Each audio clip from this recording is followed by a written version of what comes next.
워치만 이 책을 읽어 드립니다. 은혜가 함께 하시길 바랍니다.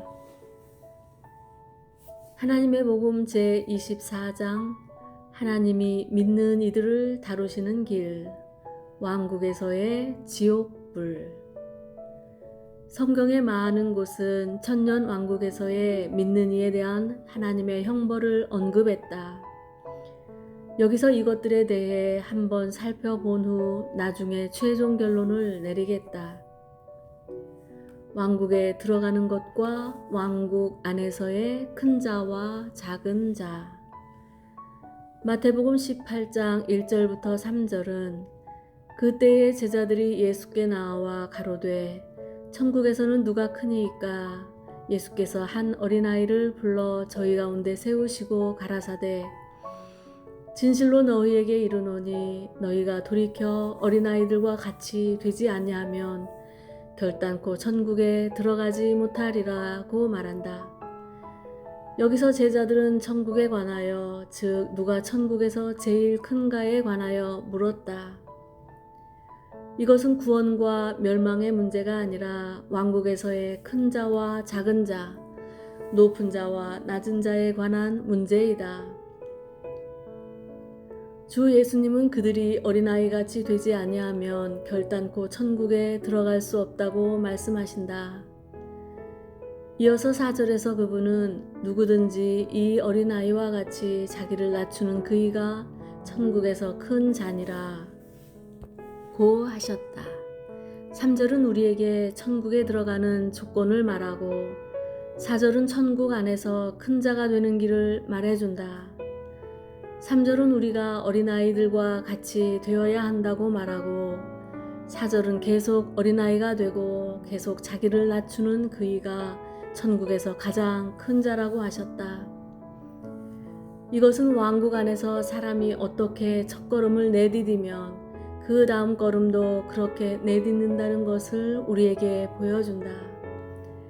천국에 들어가기 위해서 당신은 어린아이같이 되어야 한다. 천국에서 큰 자가 되려면 계속적으로 어린아이와 같이 자기를 낮추어야 한다. 여기서 주님은 어린아이와 같이 되는 문제를 계속 말씀하신다. 이어서 주님은 또 누구든지 내 이름으로 이런 어린아이 하나를 영접하면 곧 나를 영접함이니 라고 하셨다.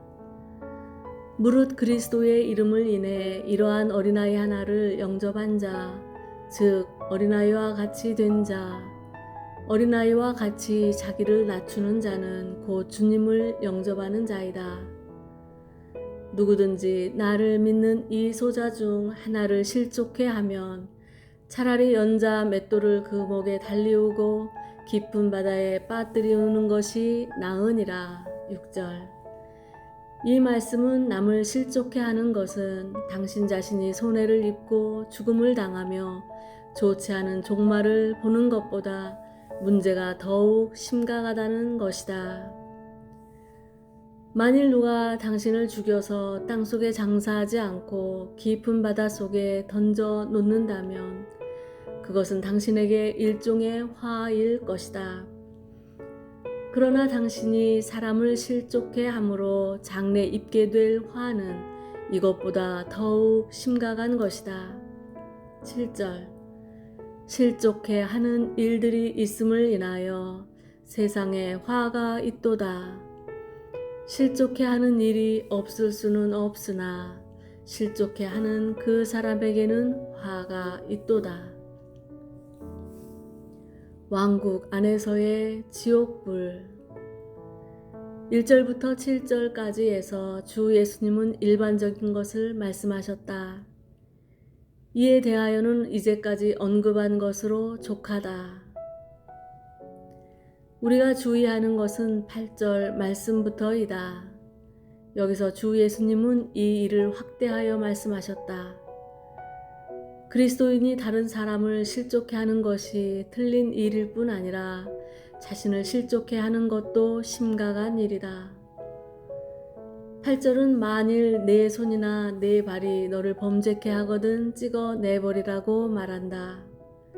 여기에 내는 누구를 가리키는가? 1절부터 7절까지의 말씀을 읽을 때 당신은 내가 질문한 제자들을 가리키는 것임을 볼 수 있다. 주 예수님은 그들과 많은 말씀을 나눈 후에 그들에게 남을 실족해 하지 말라고 하시고, 이어서 8절에서는 그들 자신을 가리켜 계속 말씀하셨다. 만일 내 손이나 발이 너를 실족해 하거든 찍어 내버리는 것이 낫다. 내 손이 도적질을 하고 내 발이 올바른 길을 가지 않는다면, 즉 내게 죄와 정욕이 있다면 그것을 처리해야 한다는 것이다. 불구자나 절뚝발이로 영생에 들어가는 것이 두 손과 두 발을 가지고 영원한 불에 던지우는 것보다 나으니라. 8절. 여기서 주님은 만일 그리스도인이 죄를 용납하고 포용한다면 장차 어떤 조우를 당하게 되는가를 우리에게 보여주신다. 그리스도인은 장래 두 손과 두 발이 성한 채 영원한 불에 떨어지든지 아니면 불구자나 절뚝발이로 영생에 들어갈 것이다. 이것은 우리 중에 어떤 사람은 이 생에 죄를 처리하고 정욕을 처리함으로 한쪽 손과 한쪽 다리만 가지고 불구인 채로 왕국에 들어가고, 어떤 사람은 정욕을 남용함으로 영원한 불에 던져진다는 것이다. 이 불은 영원한 불이다. 그러나 여기서는 영원한 불 가운데 영원히 남아있을 것이라고 말하지 않았다. 주 예수님이 하신 말씀과 그분이 하시지 않은 말씀에는 모두 의미가 있다. 만일 사람이 그리스도인이라면 그의 손과 발이 자주 죄를 범할 때 그는 천국 안에서 영원한 불의 형벌을 받게 된다. 그러나 이 형벌은 영원하지 않고 왕국 시대에만 받게 된다. 손과 발을 찍어 내버리라는 말은 무슨 뜻인가? 사람은 손발을 찍어 내버려도 죄를 범할 수 있다. 발이 없으면 차를 탈 수 있고 한쪽 손이 찍어 내버려져도 다른 쪽 손을 사용할 수 있다. 주 예수님이 하신 이 말씀의 뜻은 사람에게 손발을 찍어 내버리라는 것이 아니다. 당신이 손을 찍어 버린다 하더라도 당신의 정욕은 제거될 수 없다. 그러므로 이것은 밖의 육신이 아닌 내적인 정욕을 가리켜 말한 것이다. 당신이 찍어 버려야 할 것은 바로 당신으로 범죄케 하는 그것이다. 또 한 가지 주의해야 할 것은 오직 그리스도인만이 온몸을 정결케 하고 어떤 부분을 찍어 내버려도 영생에 들어갈 수 있기 때문에 이 사람은 틀림없이 그리스도인이라는 것이다. 불신자들은 한쪽 손과 한쪽 발을 찍어 내버릴 뿐 아니라 두 손과 두 발을 다 찍어 내버린다 하더라도 여전히 지옥에 가야 한다. 그러므로 주 예수님의 말씀은 우리 그리스도인에게 하신 것이다. 천국에 들어가기 위해 우리 그리스도인은 잘 다룸을 받지 않은 채 영원한 불에 들어가기보다는 완전치 않은 지체를 가지고 있는 편이 낫다. 그 다음 구절은 이렇게 말한다. 만일 내 손이 너를 범죄케 하거든 빼어 내버리라. 한 눈으로 영생에 들어가는 것이 두 눈을 가지고 지옥불에 던지우는 것보다 나으니라. 이 부분도 역시 구원받은 사람이 자기 정욕을 처리하지 않는다면 결국 영생에 들어가지 못하고 오히려 영원한 불에 들어가게 됨을 우리에게 보여준다. 여기에 영원한 불은 바로 지옥불이다. 성경 말씀은 그리스도인이 지옥불의 형벌을 받을 가능성이 있다는 것을 우리에게 보여준다. 그러나 지옥불의 형벌을 받을지라도 그것을 영원히 받지 않고 왕국의 때에만 받는다. 마태복음 18장이 이렇게 말할 뿐 아니라 다른 곳에서도 동일한 가르침을 찾아볼 수 있다. 예를 들어 마태복음 5장부터 7장까지의 산상수훈에도 이와 유사한 말씀이 있다. 마태복음 5장 21절에서 22절 옛 사람에게 말한 바 살인치 말라. 누구든지 살인하면 심판을 받게 되리라 하였다는 것을 너희가 들었으나 나는 너희에게 이르노니 형제에게 노하는 자마다 심판을 받게 되고 형제를 대하여 나가라 하는 자는 공회에 잡히게 되고 미련한 놈이라 하는 자는 지옥불에 들어가게 되리라. 5장의 서두에서 우리는 주 예수님이 무리를 보셨다는 것을 읽는다. 그러나 그분은 무리를 가르치지 않고 제자들을 가르치셨다. 그러므로 산상수훈은 제자들에게 하신 말씀이다. 여기에 남에게 욕하는 자는 형제이다. 그는 다른 형제에게 쓸모없다는 뜻의 나가라고 하거나 미련한 놈 또는 배신자라는 뜻의 모래라고 하였다. 이런 식으로 형제를 부른 형제는 지옥불을 피할 수 없다. 구원받지 않은 사람은 모래라고 하지 않아도 지옥에 가기 때문에 여기서 말한 것은 구원받지 않은 사람이 아니다. 그들은 누구에게 욕하지 않았어도 지옥에 내려가게 된다. 성경에서 행위의 문제를 언급할 때마다 그것은 하나님께 속한 사람을 언급한 것이다. 만일 하나님께 속한 사람이 아니라면 이렇게 언급할 필요가 없다. 이 사람은 구원받은 형제이다. 그러나 형제에게 욕했기 때문에 지옥불에 떨어지게 된 것이다. 23절 그러므로 예물을 제단에 드리다가 거기서 내 형제에게 원망 들을 만한 일이 있는 줄 생각나거든. 많은 때 사람들이 당신을 원망하면 당신은 어쩔 줄 모를 것이다. 그러나 만일 당신이 다른 사람에게 욕하면서 다른 사람에게 원망 들을 만한 일이 있다면 당신은 예물을 드리고자 할 때 조심해야 한다. 만일 어느 형제가 좋지 않게 느껴져서 문득 그러한 느낌을 말해냈다면 당신은 그것을 분명히 처리해야 한다. 24절 예물을 제단 앞에 두고 먼저 가서 형제와 화목하고 그 후에 와서 예물을 드리라. 중요한 것은 형제와 화목하는 것이다. 25절 너를 송사하는 자와 함께 길에 있을 때에 당신은 비거와 같고 당신의 형제는 원고로서 당신을 고발하러 간다. 급히 사화하라. 그 송사하는 자가 너를 재판관에게 내어주고 재판관이 관리에게 내어주어 옥에 가둘까 염려하라. 천국에 이러한 일이 있다는 것을 기억하라. 이것은 매우 엄숙한 일이다. 여기서 나는 몇 마디 엄중한 말을 하고자 한다. 서로 사화하지 않은 두 형제나 두 자매는 결코 함께 왕국에 있을 수 없다. 장래 왕국 안에는 사랑과 긍휼이 있을 뿐이다. 오직 서로 사랑하고 피차 긍휼히 여기는 사람들만이 천국 안에 있을 수 있다.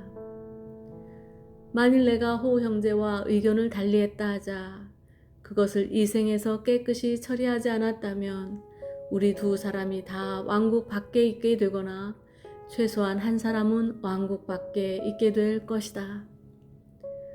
두 사람이 함께 왕국 안에 있게 된다는 것은 불가능한 일이다. 내가 오늘 호 형제와 의견을 달리하고서 장래 두 사람이 함께 왕국 안에서 다스린다는 것은 불가능한 일이다. 왕국 안에서 모든 믿는 이는 동심합의 되어 있고 서로 간에 어떤 장애도 없다. 오늘 당신이 이 땅에 살고 있는 동안 어떤 형제나 자매와 마찰이 생겼다면 조심해야 한다. 결국 당신이 들어가고 그가 밖에 있든지 그가 들어가고 당신이 밖에 버려지든지 할 것이다. 혹은 두 사람이 다 밖에 있게 될 것이다. 주님은 그가 아직 길에 있을 때에 급히 사화하라고 하셨다. 이 말은 그가 아직 살아있고 당신도 살아있을 때 주 예수님이 재림하시기 전에 그와 사화하라는 뜻이다. 주 예수님은 두 대적이 그분의 왕국 안에서 서로 원망하는 것을 허락하지 않으신다. 오늘 우리는 아주 쉽게 남을 원망한다. 그러나 그 원망은 당신을 밖에 가두거나 그를 밖에 가두거나 아니면 두 사람 다 밖에 가두게 될 것이다. 오늘 교회 안에서 사람들은 아주 자유롭게 제멋대로 행하는 것 같다. 그러나 그날에는 그렇게 하지 못할 것이다. 당신은 함께 길에 있을 때에 사화해야 하는데 만일 당신이 죽는다면 그 길은 끝날 것이다. 혹 그가 죽었어도 이 길은 끝날 것이며 주 예수님이 다시 오셔도 이 길은 끝날 것이다. 그러므로 주 예수님이 오시기 전에 그가 아직 길에 있고 당신도 길에 있을 때에 급히 사화해야 한다. 그 송사하는 자가 너를 재판관에게 내어주고 재판관은 주 예수님이시다. 재판관이 관예에게 내어주어 라고 했는데 이 관예는 천사이다. 너를 옥에 가둘까 염려하라. 여기서 우리는 형제에게 죄를 범한 사람이 장래 상당한 형벌을 받게 되는 것을 본다. 이 단락의 성경을 자세히 읽어보면 여기에 옥이 바로 22절에 지옥불인 것을 볼 수 있다. 이는 23절이 그러므로로 시작하기 때문이다. 23절 이후의 말씀은 22절의 말씀에 대한 설명이다. 22절은 형제를 모래 미련한 놈라 하는 자는 지옥불에 들어가게 된다고 말하고 23절부터 25절까지는 만일 형제와 사화하지 않으면 옥에 갇히게 된다고 말한다. 그러므로 25절의 옥은 곧 22절의 지옥불인 것이다. 우리 그리스도인이 영원히 멸망할 가능성이 없다는 사실은 매우 분명하다. 그러나 만일 그리스도인이 회개하지 않거나 자백하지 않고 그에게 사함받지 않은 죄가 있다면 지옥불에 들어가게 된다. 이어서 주 예수님이 하신 말씀이 얼마나 심각한지 생각해보라. 26절 진실로 내게 이르노니 내가 홀이라도 남김이 없이 다 갚기 전에는 결단코 거기서 나오지 못하리라. 이 말씀은 우리가 옥에서 나올 수 있는 유일한 가능성은 바로 빚을 다 갚는 것임을 보여준다. 오는 시대에도 사함받을 가능성이 있다. 그러나 만일 홀이라도 갚지 않은 것이 있거나 형제와 분명히 처리하지 않은 것이 있다면 결단코 거기서 나오지 못한다. 그 다음 구절인 27절부터 30절은 또 다른 단락으로서 그 의미는 대동소이하다. 또 간음치 말라 하였다는 것을 너희가 들었으나 나는 너희에게 이르노니 여자를 보고 음욕을 품는 자마다 마음에 이미 간음하였음이니라. 구약의 명령은 간음하지 말라이나 신약의 명령은 마음속에 음욕을 품지 말라는 것이다. 여기에 여자는 원문에서 남의 아내를 말한다. 간음은 혼인 외에서 발생하는 불법 행위이기 때문에 남의 아내가 아니면 간음할 가능성이 없다. 만일 남의 아내가 아니라면 그것은 간음이 아니라 음란이다. 성경에서 음란에 대한 형벌은 간음에 대한 형벌보다 중하지 않다. 여기서는 남의 아내에 대해 음욕을 품는 것을 말한다. 또한 여기에 보다는 단어는 원문에서 포함된 범위가 그리 광범위하지 않다. 만일 본 것이 다 죄라면 이 죄에 떨어질 사람이 너무나도 많을 것이다. 원문에서는 만나다를 뜻하지 않고 오직 보다를 뜻할 뿐이다. 만나다는 길에서 우연히 마주치게 되는 것이고 보는 것은 의도적으로 주시하는 것이다. 보고 음욕을 품는다는 말 속에는 어떤 목적을 위한다는 뜻이 들어있다. 그러므로 이 구절은 다음과 같이 번역되어야 한다. 여자에게 음욕을 품기 위해 여자를 보는 자마다. 주님이 정죄하시는 것은 우연히 당신 머릿속에 들어온 그런 사상이 아니다. 주님이 처리하시는 것은 우연히 어떤 사상이 머릿속에 들어온 후 음욕을 품기 위해 다시 가서 보는 것이다. 그러므로 우리의 죄는 사탄이 당신의 육체를 자극하여 주입해준 어떤 더러운 사상이 아니다. 우리의 죄는 사탄이 당신에게 어떤 우발적인 사상을 주입한 후 당신이 다시 가서 보는 이것이다. 우발적인 사상은 사단으로부터 오는 것이고 나가서 보는 것은 당신 자신의 뜻이다. 돌발적인 사상은 시험이나 가서 보는 것은 시험을 받아들이는 것이다. 우리는 이 두 가지를 분명히 구분해야 한다. 29절 만일 내 오른 눈이 너로 실족해 하거든 빼어 내버리라.